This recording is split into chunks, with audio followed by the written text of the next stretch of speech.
शिमला जिला के कोटखाई के बाबा शिव नारायणपुरी हत्या मामले को पुलिस ने सुलझा दिया है।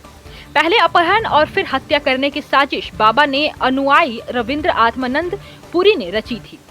यह पिछले 15 सालों से बाबा के साथ रहता था। बाबा के बैंक खातों से 10 लाख रुपए निकाले गए हैं। इसमें 6 लाख कैश बरामद कर लिया है। एटीएम विड्रॉल सीसीटीवी फुटेज से मिली लीड से पुलिस आरोपितों तक पहुंची। पुलिस ने अपहरण व हत्या करने के मामले में कुल 3 आरोपितों को गिरफ्तार किया है। एसपी शिमला मोनिका भटुंगरू ने प्रेस वार्ता के दौरान इसकी जानकारी दी। उन्होंने कहा कि यह ब्लाइंड मर्डर था। 6 जून को आश्रम की तरफ से बाबा के लापता होने की शिकायत दर्ज करवाई गई। 11 जून को इस मामले में अपहरण का मामला दर्ज कर लिया गया। एसपी ने कहा कि मामले की जांच के लिए एसआईटी का गठन किया गया। इंस्पेक्टर मनोज की अगुवाई में इस टीम ने मामले की जांच शुरू की। इसमें साइबर एक्सपर्ट और कोटखाई थाने के एसएचओ सहित कुल 10 लोग शामिल किए गए थे। उन्होंने कहा कि 27 जून को पुलिस ने शिमला व सिरमौर जिला की सीमा पर स्थित कुरुंगलवाना गांव से शव को बरामद किया। पुलिस ने इस मामले में 25 जून को पहली गिरफ्तारी की थी। हत्या के आरोपित को बसन बिगहा मोड़ स्थित उसके घर से गिरफ्तार किया गया था। गिरफ्तार आरोपी धर्मेंद्र सिंह नबीनगर के मिसिर बिगहा गांव का रहने वाला है। इससे पूछताछ के आधार पर पुलिस ने 2 अन्य आरोपियों को गिरफ्तार किया। इसमें भूपेंद्र नाम का आरोपित जो बोध गया का रहने वाला है, इसे पुलिस ने तिरुवनंतपुरम तमिलनाडु से गिरफ्तार किया।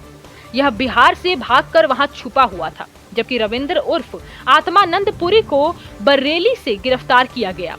अपहरण के लिए इस्तेमाल की गई गाड़ी को चंडीगढ़ से पुलिस ने रिकवर कर लिया है। कि कोटखाई में एक मर्डर का केस रजिस्टर हुआ था, जिसका एफआईआर नंबर है 54/22। इसमें वहाँ पर कोटखाई में शिव नारायण पुरी नाम के एक साधु जी रहते थे। उनका एक आश्रम था, जिसमें हमें ये पता चला था कि 6 जून को ये मिसिंग है अपने घर से। इस पे हमने किडनैपिंग की एफआईआर रजिस्टर करी, जो मैंने आपको बताया 54/22। क्योंकि ये पूरी तरह से ब्लाइंड केस था, इस पे हमने एक स्पेशल टीम बनाई, जिसके इंचार्ज इंस्पेक्टर मनोज जी हैं, जो मेरे पीछे खड़े हैं। और इसके साथ साथ इसमें जो एसएचओ है कोटखाई थाने के, सब इंस्पेक्टर मदन जी थे, साइबर सेल से विनोद जी थे, और बहुत सारी टीम थी। क्योंकि ये ब्लाइंड केस था, तो इन्होंने बहुत ज़्यादा काम करा इस केस पे, और सीडीआर के बेसिस पे, एटीएम विड्रॉल्स के बेसिस पे और सीसीटीवी फुटेज के बेसिस पे इसमें हमने पहला एक्यूज जो हमने पकड़ा था, वो औरंगाबाद नाम के डिस्ट्रिक्ट जो बिहार में है, वहाँ से पकड़ा था। इनका नाम धर्मेंद्र था, 37 ईयर्स ओल्ड।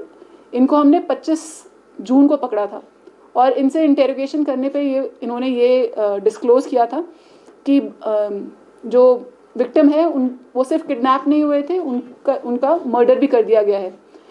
इस पे इनके इंटेरोगेशन के बेसिस पे 27 जून को हमने